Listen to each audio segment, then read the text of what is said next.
There are places on Earth that feel like they belong to us. You can find them on a map and drive there. You can call for help if something goes wrong. And then there are places where it doesn't matter how much you've prepared or how experienced you are. Places that seem to consume everyone who enters. One of those places was known as the Nahanni Valley.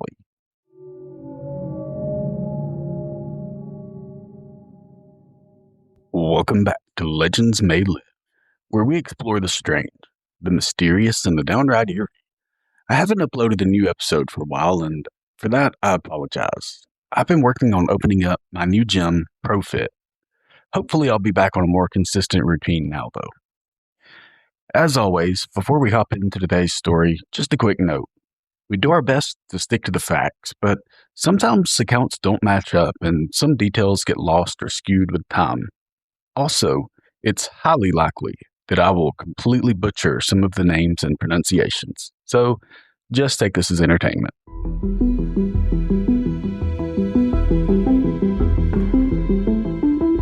In the late 1800s and early 1900s, the northern wilderness wasn't a destination.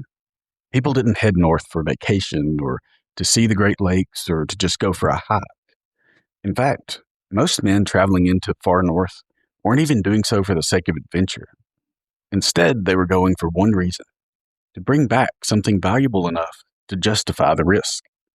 Namely, to stake claims, mine gold, gather furs, things like that. And in those times, not coming back was a serious concern, even if you were extremely experienced in the wilderness. This was way before cell phones and GPS. If you got lost or injured, no one really knew where to look. There were maps, but most were only crude and hand drawings. And in the unpopulated wilderness trek, your last known location could be hundreds of miles off from where you really were. And if you told your friends or family where to expect you and when to expect you to return, even if they got a hold of a map, your exact route might exist only in your own head, with the only person who could fully explain it being yourself. And so the danger was very real. But one of those locations that many people went to was the Nahanni region. And it's beautiful in the way that a cliff's edge is beautiful. It's stunning but not friendly. The valley is carved by the southern Nahanni River, a twisting, violent system that cuts through the limestone and granite. It's filled with tall canyons that cast deep shadows. There are stretches of river that look calm, but if the current grabs your boat, it'll spin it like a toy. There are also deep caves hidden in the cliffs and forests that are easy to get lost in, and they swallow sound.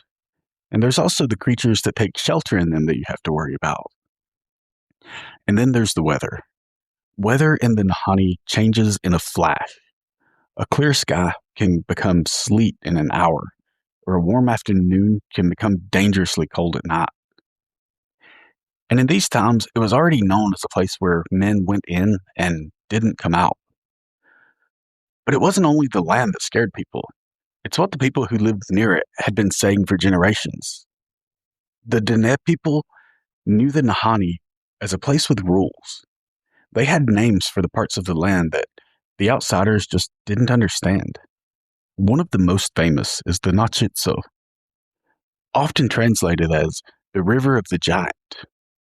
And even if you strip away all the supernatural interpretations and try to make it modern, the phrase still lands with weight because it carries a message that there's something here that's bigger than you and dangerous. The warnings the Dene gave, depending on who you ask, were pretty direct. Don't camp in certain places, don't travel alone, don't follow certain tracks, and don't go deeper than you need to. Above all, if you start to feel watched, if the forest gets quiet, or if the air feels heavy, leave immediately.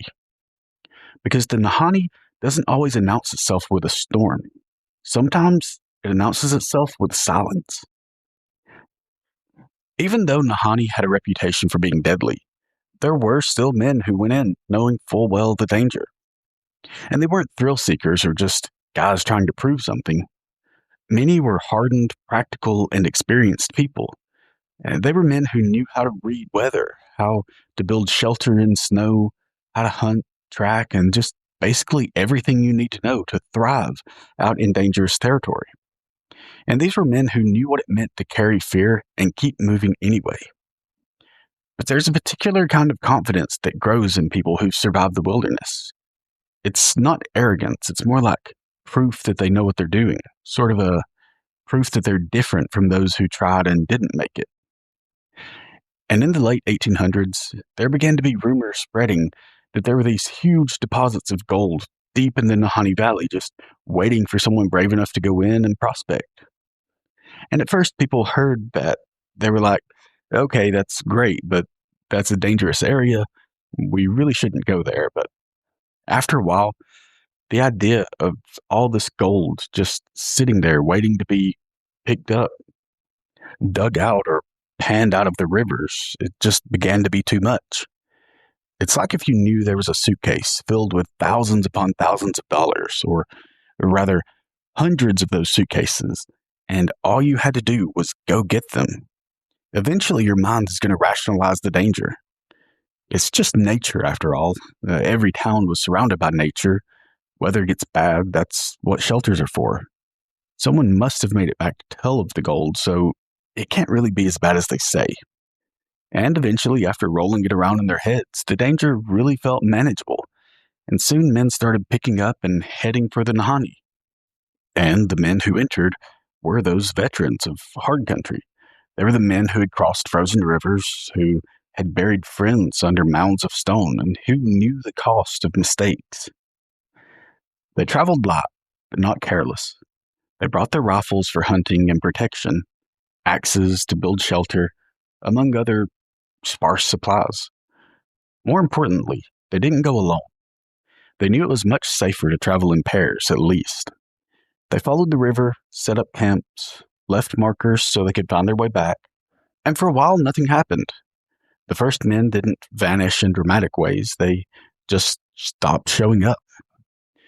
A prospector fails to return to a trading post, another misses a planned rendezvous downriver. At first, this really isn't anything to worry about because delays happen, weather changes plans, and men choose to stay longer when they strike promising ground. But weeks pass, and then months. And when people finally go looking, they don't find bodies. They find something that's really hard to make sense of. They find a campfire ring with cold ash, tent collapsed under snow, boot prints that led toward the river and then just end abruptly. There's no signs of struggle. There's no blood. There's no obvious reason why someone would abandon shelter and supplies. So searchers followed the tracks. But eventually they have to stop. Not because the trail ends necessarily, but because something about it is just so eerie. They can't bring themselves to keep going. They feel like they're being watched, pursued even. And there's just this heavy dread over all of them. So they call off the search and go home. In 1908, in spite of its history, two brothers named Frank and Willie McLeod entered the Nahanni Valley. And they knew it was a treacherous place, but they thought that the hype was kind of just rumors blown out of proportion. They weren't thrill seekers or anything like that. They were just two practical men looking to make a living the only way they knew how. And so once they got to the valley, they found what seemed like a good spot and started setting up. They built a small cabin near the river, and inside it they stored months' worth of flour, tools, ammunition, among other supplies. They intended to stay there until winter, and at first, things seemed to be going pretty well. People saw the brothers early in the season, and they were doing just fine, thriving even. But when winter came, the brothers didn't come back. At first, this was really no big deal. Travel in and out of the Nahanni was slow and unpredictable, so everyone just thought that the guys kind of decided to stick it out through the winter and come back when travel was easier. But when spring arrived and no word came, concern started to grow. In the tight-knit, smaller communities, it was easy to notice when someone was missing. Everyone knew everyone else, and so friends, family, and neighbors sent out a small search party. They followed what they thought was the brothers' most likely route, best they could, and eventually they made their way upriver. And sure enough, not far into the valley, they saw a small cabin and knew right away that they had found the brothers' camp. Now, the search party was thrilled that they had found the cabin, but that just raised more questions. Why didn't the men return? Was one injured, or maybe they both injured, or had an animal broken in and attacked them? But either way, they continued on, and as they got closer to the cabin, they would see that it was in great shape. Nothing had been broken. They pushed open the door and called out, but there was no answer. And as the door swung open, right away, what they could see was that everything was nice and in order inside. No signs of obvious struggle had happened. Supplies were stacked neatly, tools were in place. But once the door swung all the way open and searchers stepped inside, they knew exactly why the brothers hadn't returned. They were both lying on the floor, lifeless.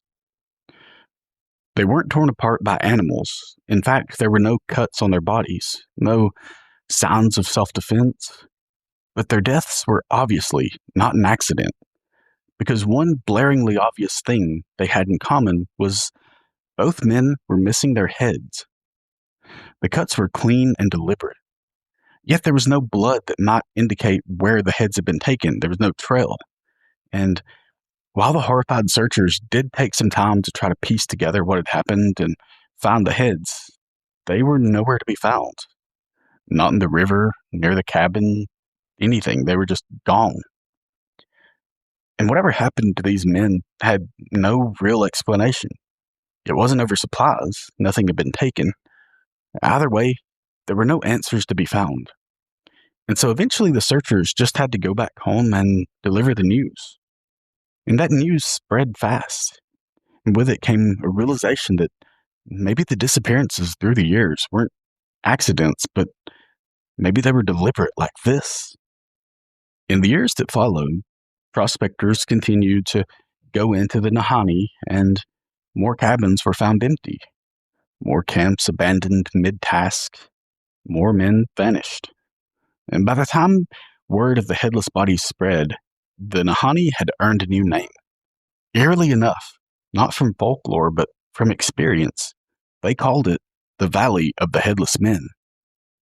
It was no longer just dangerous. There was something out there purposely killing. And yet, despite everything, some men still went in. Now, not everyone who entered the Nahanni died. That fact alone complicates the story, because if the valley simply killed people, then survival would be a matter of luck. But the men who came back didn't describe luck. They told it like they were being spared. The survivors didn't arrive back in town bragging that they made it. They didn't tell exaggerated stories over drinks. Most of them really didn't want to talk about it at all. And those who would talk refused to give details or gave just enough to make people uncomfortable. And they came back broken, hardly able to sleep, and avoiding the wilderness at all costs. They were jumpy, flinching at snapped twigs, wind through the trees, or the sound of water splashing over stones. And the ones that would talk, when pressed with the obvious question of, "Why did you leave?" their answers rarely match, but they did all say the same thing in different ways. Something was out there. Of the few that would tell just a bit of their stories, one man said that he woke in the middle of the night to footsteps circling his camp. They were measured and calm, and it sounded like 2 feet, not an animal. He stayed perfectly still inside his tent. He had his rifle in his hands. He was counting the steps as they passed. And they went around once, and then they passed a second time before stopping directly behind his head. And he never heard them leave, but when he got up the next morning, no one was there. Another prospector said that he heard something wading through the river upstream, and then it just stopped suddenly. Another man described waking to silence so complete it felt fake. There were no birds, no frogs, insects, just no sound of wind or water. He said the forest felt like it was holding its breath. And that's when he packed up and left, just abandoning supplies he would have fought for weeks earlier. Because, like all the other men, he left feeling this overwhelming sense of doom, like something was watching him, and he wasn't likely to make it out alive if he stuck around. And what's striking about these accounts is what's missing. No one described being chased or attacked. Instead, they talked about it like they were being watched and evaluated. Several survivors later said the same unsettling thing, that they felt like prey until they didn't. Like some outside decision had been made. Stay, and something will happen. Leave, and you'll be allowed to go. Stranger still, some men returned to their camps after short scouting trips to find things changed. Their tools had been moved and stacked neatly. Their rifles weren't where they had been left. Food supplies would be untouched but repositioned. One prospector said it felt like someone had walked through his camp slowly, just taking their time to understand how everything worked. And it was almost like it was leaving him a message, like it was trying to say, I was here. I could have stayed. And that prospector left the valley the very next day. For the Dene people, none of this was surprising. They didn't describe the valley as evil. They described it as guarded. To them, it was a place with boundaries. It was a land that tolerated respect and punished intrusion. In some interpretations, the giants of the valley weren't monsters, but more like custodians, protectors of something deeper in the land that wasn't meant to be disturbed. They believed that the decapitation aspect, horrific as it is, wasn't random violence, but it was symbolic, a way of saying, you came too far, you didn't listen, now others will. Eventually, the region that once swallowed men quietly was given a new designation, protection. The Nahanni became part of what is now Nahanni National Park Reserve. And to visit Nahanni, permits are required and routes are controlled. Modern travelers do arrive with GPS units, satellite phones, emergency beacons. It feels like a safe adventure, and yet, even now, reports emerge that feel uncomfortably familiar. Expeditions abandoning routes early, electronics failing without explanation, a sudden overwhelming sense of dread that can't be traced to weather or terrain or anything really explainable. Thankfully, these days, no one really disappears or is decapitated, but often people leave without finishing what they came to do. Over the years, many explanations have been proposed, but despite decades of searching, no heads were ever recovered, and the tools that made those clean cuts to sever the men's heads, they were never identified. No definitive explanation has ever tied every case together, and the bodies that were found didn't escalate. There was no evolution, no increased brutality. This was destined to be a cold case from the start. There was a pattern, but it didn't really match what you see in serial killers, and there was no evidence to lead anywhere. And there's a temptation when stories like this survive for generations to treat them as relics, just a scary story from a harsher time.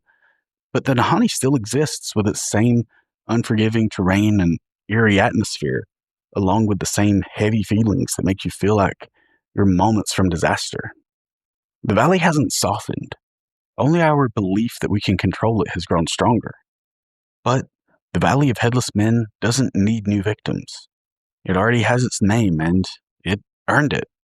In truth, we may never know what happened to those men. And that's it for today's episode of Legends May Live. If you enjoyed today's story, please remember to like, subscribe, and share it with a friend who likes the dark and mysterious. Until next time, stay vigilant, keep watch, and keep a good head on your shoulders, because legends may live.